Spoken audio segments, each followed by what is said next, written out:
Like, I see where I'm at today, but I know where I come from. And it's kind of hard to almost separate that. I'm almost, not in a way I'm kissing my own ass, but I'm amazed at what a human being can actually do. So when I start talking to myself in the third person, it's strictly because I know that I literally made this human being out of just like a whole bunch of scraps. And I wasn't, I wasn't a mechanic. I wasn't a carpenter, so I didn't know how to do any of this shit. Mm-hmm. I wasn't trained in how to build a human being from nothing. Like my mom didn't train me, my dad didn't train me, life didn't train me. Well, life did train me. Yeah. Life did train me, correction. And I started putting this scrap metal together. I'm like, I wonder what the fuck's gonna happen. The first year I tried to do was all fucked up. And after a while, I started learning more and more and more through pain and suffering. I started learning so much about stuff. Before I knew it, man, I built this beautiful car. I'm like, how the fuck did I do that? And I knew how, and I know how to do it because I have all the tools. Through all the failure I went through trying to build this person who's Goggins. Mm-hmm. And you said it perfectly there. The one thing that made me who I am today is being vulnerable. It's breaking myself down to the absolute rock bottom and being able to tell people who I am. And that's how I fixed it. Literally, being able to look somebody in the eye and say, you know what, man, I have a whole bunch of character problems, character flaws. I've lied about this. I've cheated here. I'm insecure here. This isn't the real me. I lied to you about that. I wanted your acceptance in life. All those things happen, but the thing about it is that we get judged so quickly by who we are. We don't know. We don't go to where it happened. Life created this person, me. Life created me to be this fucked up person that I was back in the day. And I had to realize, man, that's okay, man.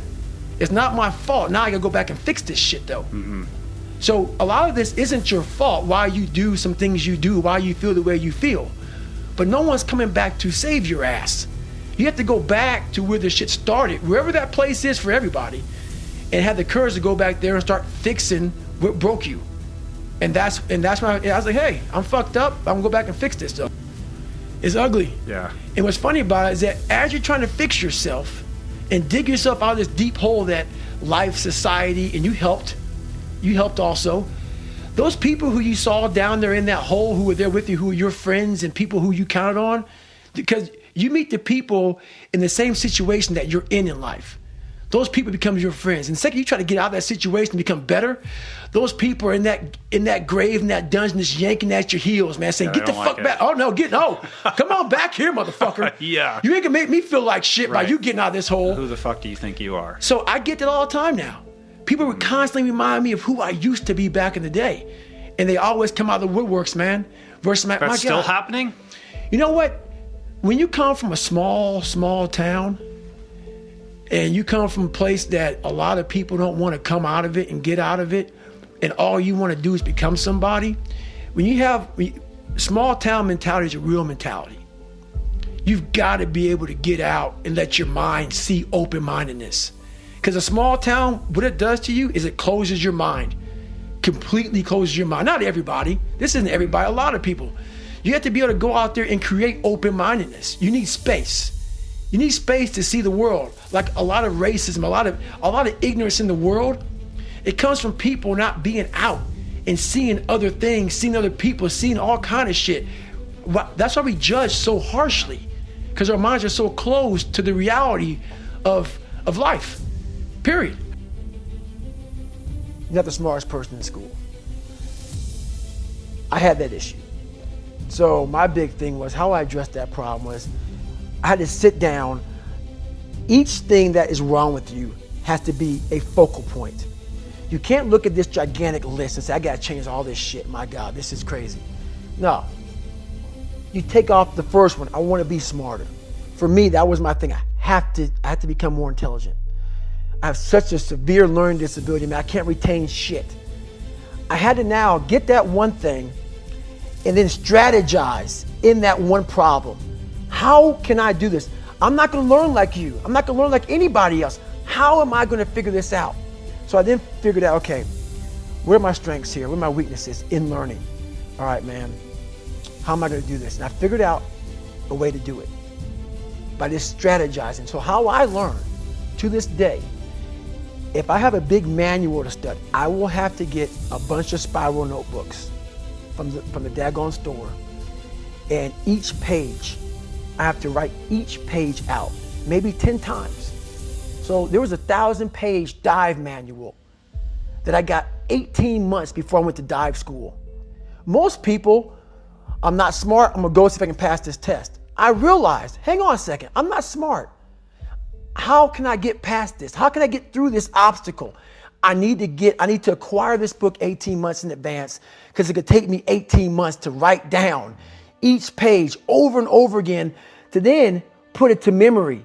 So when the question came up, I had written that question so many times down on paper that I can recall, okay, page 71 was where I remember seeing this, and I can recall it that way. And that's how I did it. So you got to strategize on each problem you have in life. Slowly break down that problem. Don't think about all the problems you have, just one at a time. And before you know it, you fix all these problems, but you cannot focus on all of them, just on the one thing at a time. One of the first ways to come to know yourself is to understand that you don't. And that you also don't know the people you love very well, but we'll get to that. You can learn to kind of watch yourself like you're watching a stranger, but you have to adopt a position. It's a position of radical humility, I would say. Both humility in two senses. So one sense would be the humility of recognizing your ignorance. So you have to understand that you don't know who you are. And that's not easy to understand because you think you know. But then, you remember you can't control yourself very well. You're not very disciplined. You're full of flaws. Maybe you don't know yourself as well as you think. But it's hard to get low enough to understand how deeply it is the case that you are ignorant about who you are. Now, there's an upside to that too, which also is that you're also ignorant about who you could be. And so the discovery of that, is some reward for the horror of determining who you actually are. And then I would say, well, then you watch yourself, and you attend to your conscience and you watch yourself like you're watching a stranger. You watch what you say and you listen. You think, well, what sort of person would say that? And how am I reacting emotionally when I'm communicating in that manner? Is that making me feel stronger or weaker? Is it filling me with shame? Is it helping my confidence? Am I laying out a lie? Am I deceiving myself and other people? Am I adopting this personality at parties that is designed to impress and to amuse, and it comes across as nothing but like self-centered narcissism?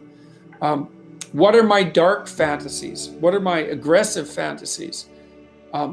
What is it that I'm willing to do? What am I interested in so that I'll spontaneously pursue it?